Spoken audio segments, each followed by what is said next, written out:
Glória a Jesus. Irmãos, abram em 1 de Coríntios, capítulo 4.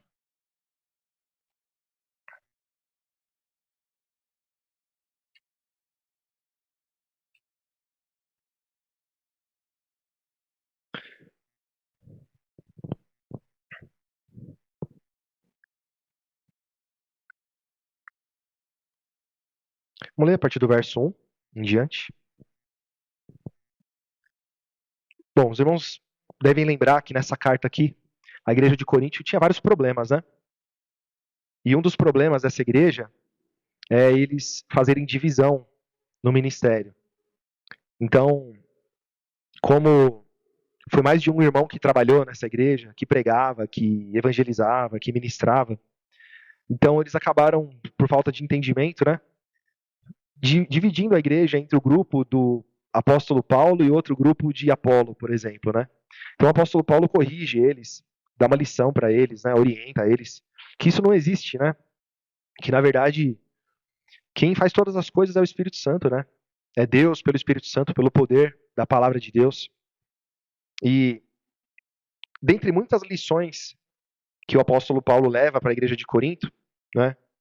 Ele vai mostrando também o quanto que o ministério da igreja ele precisa negar-se a si mesmo, mortificar a sua vida, para que os irmãos que recebem a palavra a recebam com poder, né? Com a verdade, sem impedimento, na sua plenitude, né? Então vamos ler, e na leitura eu creio que os irmãos vão entender a mensagem da palavra de hoje. Capítulo 4 de 1 de Coríntios, verso 1. Que os homens nos considerem como ministros de Cristo e mordomos dos mistérios de Deus. Além disso, requer-se dos mordomos que cada um se ache fiel. Todavia, a mim muito pouco se me dá de ser julgado por vós, ou por algum juiz humano. Nem eu tampouco a mim mesmo me julgo, porque em nada me sinto culpado, mas nem por isso me considero justificado, pois quem me julga é o Senhor. Portanto, nada julgueis antes do tempo, até que o Senhor venha, o qual também trará à luz as coisas ocultas das trevas, e manifestará os desígnios dos corações, e então cada um receberá de Deus o louvor. Então, até aqui, o que dá para entender é o apóstolo Paulo, dá para perceber que ele está entrando num tema, num assunto aqui, em que ele, de certa forma, estava sendo julgado por alguns irmãos, né? Então, alguns irmãos, de alguma maneira, julgavam ele. E ele diz que é certo mesmo que os irmãos sejam irmãos fiéis, né? Quem prega a palavra, quem está à frente da igreja, realmente precisam se achar fiéis, né? Como ele usa aqui. Mas ele fala, olha, eu olho para mim, eu não vejo motivo de ninguém quando ele fala julgar, me acusar, né? De alguma coisa. Ainda que eu mesmo não me sinta justificado, né? Quem me justifica é Deus. Mas, tipo assim, ele tá falando abertamente com essa igreja, olha, vocês não têm motivo para desconfiar de mim. Vocês não têm motivo de apontar o dedo para mim ou de falar alguma coisa de mim, né? E quando o Senhor Jesus voltar, deixa para esse dia, porque quando o Senhor Jesus voltar, tudo que tiver oculto, quando ele fala trazer as coisas das trevas, é trazer as coisas que estão em oculto, né? Porque Jesus não vai trazer nada das trevas, né? Ou seja, aquilo que está no escuro, aquilo que está escondido, ele vai mostrar, vai trazer à tona. Então tudo vai ser esclarecido. Então, se vocês não têm nada de falar contra mim, então não falem nada, né? É o que ele está dizendo aqui. Deixa para aquele dia que o Senhor Jesus vier. E aí, quando ele vier, cada um vai receber o louvor, né? Ele está dizendo aqui, ele termina, né, esse verso 5, ele diz assim, aí então cada um receberá de Deus o louvor, né? Então, ele também não está querendo ser louvado. Ele só está mostrando para a igreja. Olha, vocês considerem o ministério, não fiquem julgando o ministério, não fiquem procurando o defeito, né? E aí, vamos continuar a leitura. Verso 6. E eu, irmãos, apliquei essas coisas por semelhança a mim e a Apolo, por amor de vós, para que em nós aprendais a não ir além do que está escrito, não vos ensoberbecendo a favor de um contra o outro. Tá vendo? Então, essa igreja tinha esse problema. Eles, para agradar um, eles procuravam fazer o quê? Atacar o outro, né? Então eles procuravam encontrar defeito em um para poder agradar o outro. e sem perceber, o que eles estavam fazendo? Colocando um contra o outro, né? Ou rebaixando um, ou sendo até injusto com um deles, né? Sendo que não há necessidade de fazer isso, né? Então ele diz, né, verso 7, porque quem te faz diferente? E que tens tu que não tenhas recebido? E, se o recebeste, por que te glorias como se não houveras recebido? Já estáis fartos, já estáis ricos, sem nós reinais, e quisera reinasseis, para que também nós viéssemos a reinar convosco. Porque tenho para mim que Deus a nós, apóstolos, nos pôs por últimos, como condenados à morte, pois somos feitos espetáculos ao mundo, aos anjos e aos homens.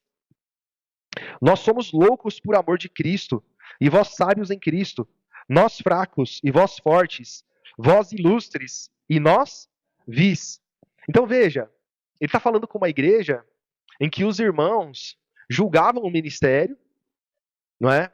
Consideravam o apóstolo Paulo fraco, tem outros textos que ele fala isso, que ele era desprezível na presença dos irmãos, ou seja, na aparência física, ele não se parecia nem um pouco com aquele que escreveu essas cartas que são tão graves, né? Cartas tão rígidas e tão firmes, né? Então, não parecia. Então, quer dizer, o apóstolo Paulo, ele está falando de coisas que ele ouviu, ele sabia que a igreja considerava ele assim. E ele está dizendo assim, olha, quem me dera que vocês fossem realmente cheios dessa forma, porque se vocês fossem, eu ia querer aprender de vocês. É quase isso que ele disse, né? Me gloriar com vocês, aprender de vocês. Mas eu e os irmãos que pregam a palavra, nós somos, aí ele fala, né? Fracos, vis, né? Loucos. Nós somos feitos espetáculos ao mundo. Ou seja, ele está dizendo que para trabalhar pelo evangelho, eles sofriam todo tipo de aflição, de combates, de perseguições, de medos, de prisões, né? Para que pudessem levar a palavra para a igreja. E quando eles chegavam lá na igreja de Corinto, a igreja de Corinto tratava eles como se eles fossem fracos, como se eles estivessem despreparados, né?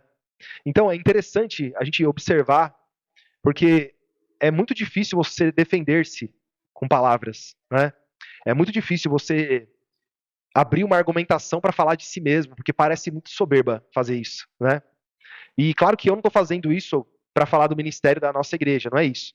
Mas a ideia é os irmãos entenderem a luta, a aflição do apóstolo Paulo e dos demais apóstolos que pregavam a palavra, que sofriam até de algumas igrejas o desprezo, eles sofriam muitas vezes sendo desvalorizados, rejeitados, né?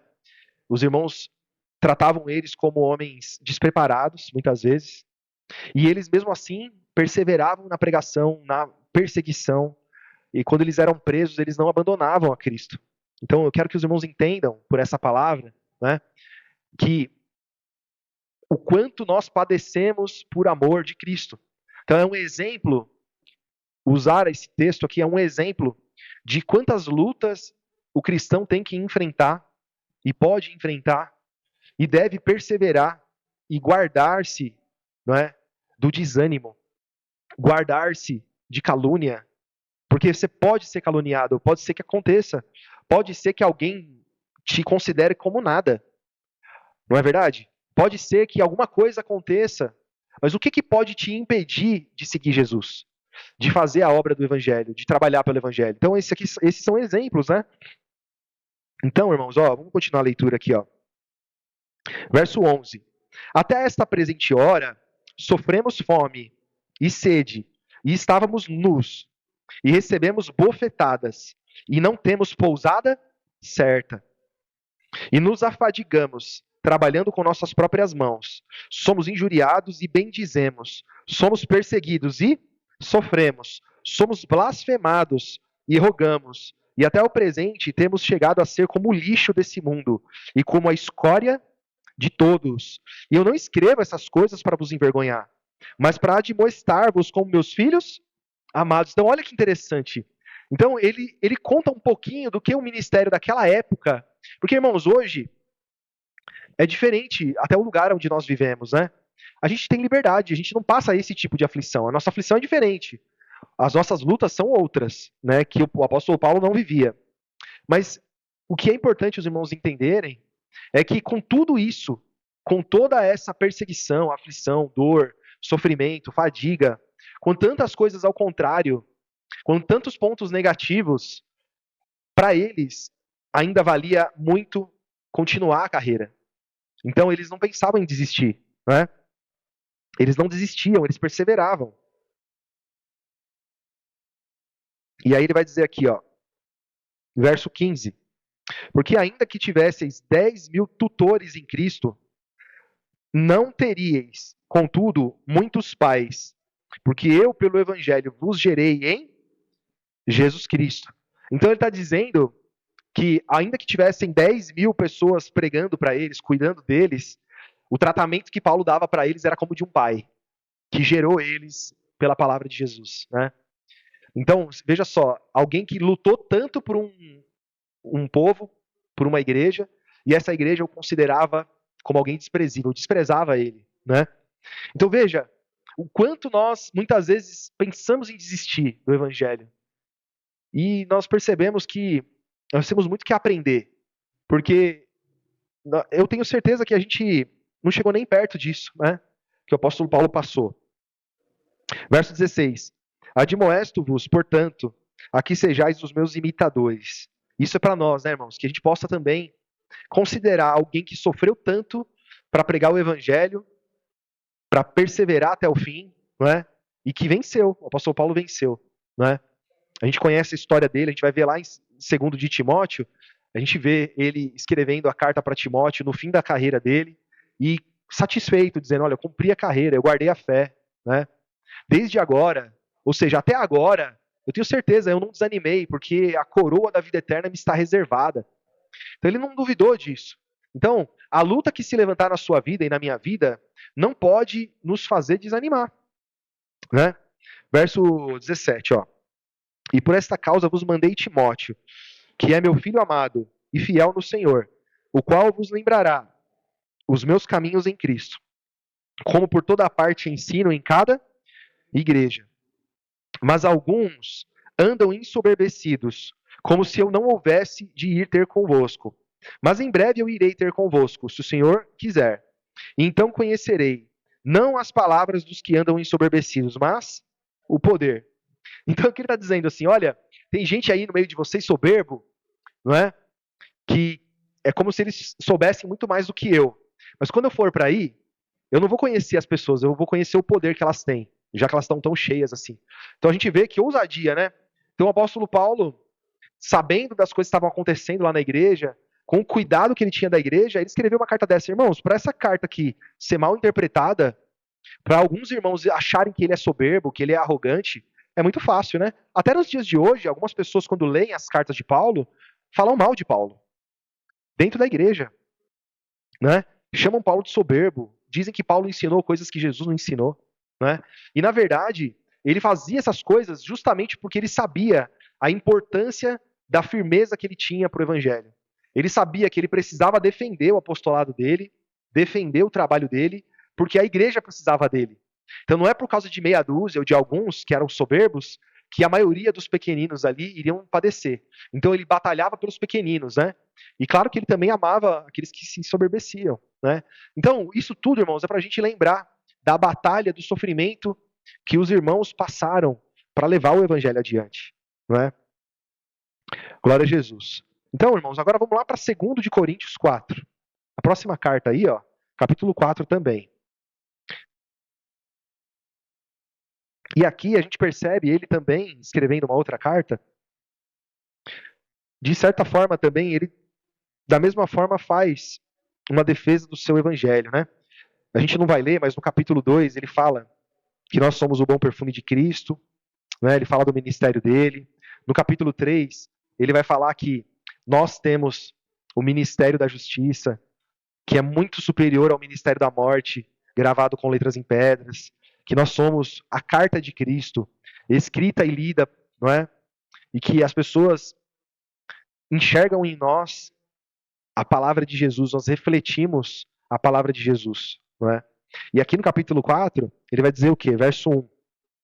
Por isso, tendo esse ministério, segundo a misericórdia que nos foi feita, não desfalecemos. Tá vendo? Então o que ele está dizendo? Nós temos o ministério da justiça. Nós vivemos para manifestar como um espelho a glória de Cristo. E tendo esse ministério, nós não desfalecemos. Não é? Nós não desfalecemos. Antes, verso 2, rejeitamos as coisas que por vergonha se ocultam, não andando com astúcia e nem falsificando a palavra de Deus.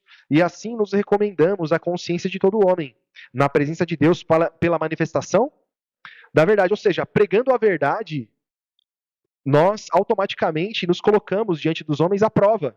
As pessoas podem julgar aquilo que pregamos. E nós vivemos com confiança, porque pregamos a verdade. Né? Verso 3. Mas, se ainda, né, se com tudo isso, o nosso evangelho está encoberto, para os que se perdem está encoberto, nos quais o Deus desse século cegou o entendimento dos incrédulos, para que lhes não resplandeça a luz do evangelho da glória de Cristo, que é a imagem de Deus, porque não nos pregamos a nós, mas a Cristo Jesus, o Senhor, e nós mesmos somos vossos servos por amor de Jesus. Então aqui eu já entendo que ele faz os irmãos entenderem assim, olha, não julguem a igreja ou o ministério da igreja com base naqueles que não creem. Porque é muito fácil a gente olhar a nossa igreja em pequeno número, não é? E pensar assim, esses irmãos são os fracos. Essa pregação que os irmãos pregam aí, esse dom que esses irmãos têm, é muito fraco, porque a igreja deveria ser uma igreja enorme. As igrejas por aí estão com salões cheios, né?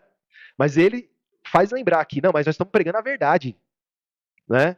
Então, a igreja ela precisa olhar para isso e reconhecer isso. É pela manifestação da verdade. Então, as igrejas por aí cabe um questionamento. Elas estão lotadas do quê? As pessoas procuram o quê? Né? Então, quando a gente olha para o ministério ou para a igreja que nós pertencemos, nós temos que nos apegar a isso. Nós pregamos a verdade, vivemos pela manifestação da verdade. Né?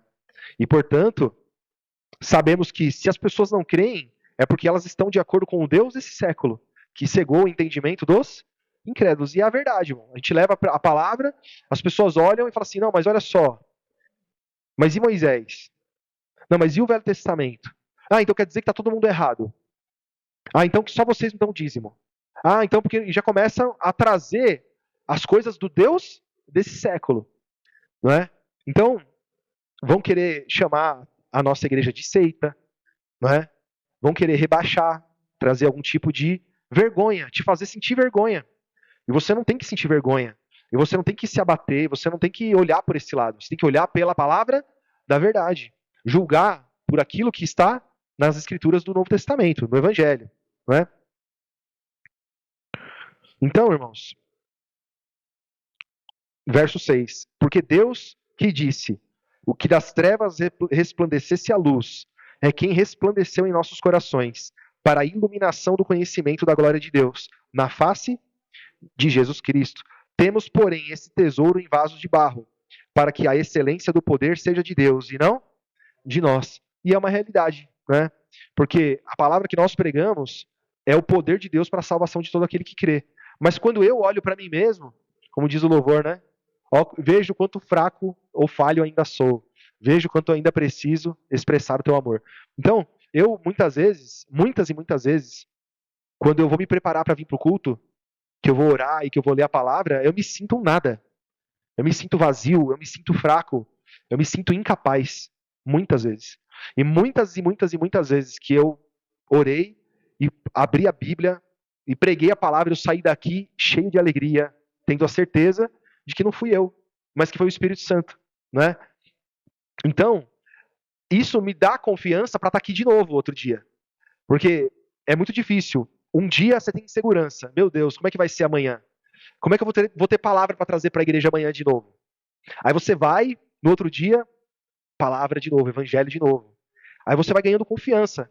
Então tem muitos dias que eu estou arrasado, que eu estou cansado, que eu estou exausto, que eu estou inseguro, que às vezes eu estou me sentindo até acusado, não é? Estou me sentindo fraco. Mas lá no fundo eu sei, o Espírito Santo vai falar. O Espírito Santo vai falar, porque não é para mim, porque não é por mim, é pela igreja dele, é para os meus irmãos em Cristo. É para todos nós, não é só para mim, né? Então eu não sei como vai ser, eu só sei que ele vai ajudar, né? Eu começo a ler e começa a vir os textos, eu fico feliz da vida, porque eu estou vendo, né, o operar de Deus. Então, irmãos, aí eu já trouxe para mim o assunto, mas o exemplo é mostrar para os irmãos, né, que desde aquela época, aqueles irmãos padeciam demais, perseveravam para que a palavra alcançasse a muitos irmãos, não é? E nós, na nossa vida cotidiana, temos muitos problemas. Problema na família, no trabalho, com os filhos, problema de todo tipo, o casamento, né? Necessidades. São tantas as coisas e a gente precisa se apoiar nos exemplos de fé, né? E aqui eu não estou falando de mim, estou falando do apóstolo Paulo, né? Então, na leitura aqui, vamos continuar, irmãos, a gente já vai terminar. Verso 8. Em tudo somos atribulados, mas não angustiados, perplexos, mas não desanimados, perseguidos, mas não desamparados, abatidos, mas não destruídos, trazendo sempre por toda a parte a mortificação do Senhor Jesus no corpo,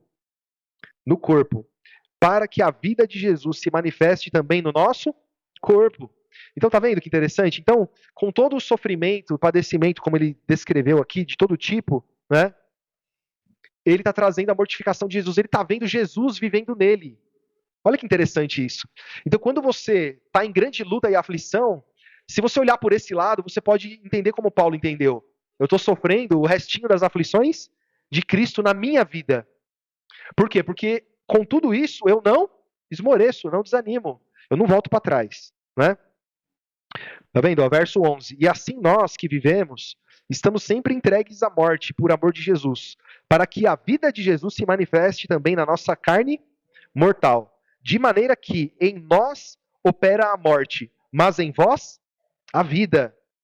Tá vendo, irmãos? Então o que ele entende? Quando eu mortifico a minha carne, quando eu mato o meu eu e persevero no caminho de Cristo, automaticamente isso gera vida no mundo, gera vida em outras pessoas. Porque um cristão que persevera, que guarda a fé, é um exemplo de luz para a salvação de muitos, né, irmão? Então, é isso que ele está dizendo. E aqui ele está falando da própria igreja de Corinto, né? Verso 13. E temos, portanto, o mesmo espírito de fé, como está escrito, criei, por isso falei. E nós cremos também, por isso também falamos. Sabendo que o que ressuscitou a Cristo, o que ressuscitou o Senhor Jesus, nos ressuscitará também por Jesus e nos apresentará convosco, porque tudo isso é por amor de vós, para que a graça multiplicada por meio de muitos faça abundar a ação de graça para a glória de Deus. Por isso não desfalecemos, mas ainda que o nosso homem exterior se corrompa, o interior, contudo, se renova de dia em dia, porque a nossa leve e momentânea tribulação produz para nós um peso eterno de glória muito excelente, não atentando nós nas coisas que se veem, mas nas que não se veem, porque as que se veem são temporais e as que se não veem são eternas. Então ele entende, né, que todo o abatimento da carne, todo o cansaço, todo o sofrimento, toda a mortificação produz vida, vida, vida para a igreja, vida para o reino dos céus, né?